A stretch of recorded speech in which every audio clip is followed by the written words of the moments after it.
Pilipinas, una sa ating mga balita. Dapat nang tugunan ng Senado ang isinampang impeachment complaint laban kay Vice President Sara Duterte. Giit ni Senator Coco Pimentel, kailangan nang i-pressure si Senate President Francis Cheese Escudero na magpatawag ng pulong kahit naka-recess ang Senado. Naritong ulat ni Kyle Bulyas. Nanindigan si Senate Minority Leader Coco Pimentel na kailangan na mag-convene ng Senado para sa impeachment laban kay Vice President Sara Duterte. Ayon kay Pimentel, kailangan nang i-pressure ang liderato ng Senado para tugunan na ang reklamo sa Vice Presidente.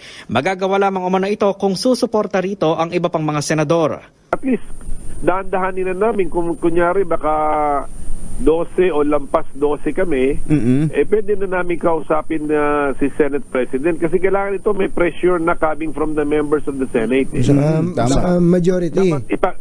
Dapat ipakita namin na naintindihan namin yung mandato ng konstitusyon at sinabi dun, forthwith trial in the Senate shall proceed. Ibig sabihin nun, isunod na agad ng Senado ang paglilitis sa impeachment.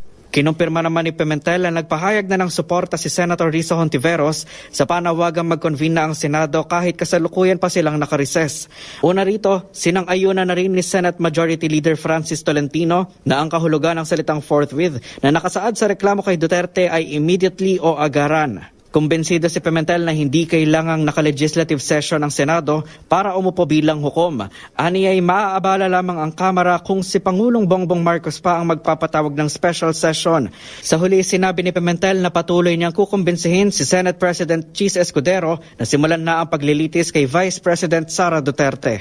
Para sa MBC TV Network News, ito si Kyle Bulyas ng DZRH, una sa Pilipinas, una sa Pilipino.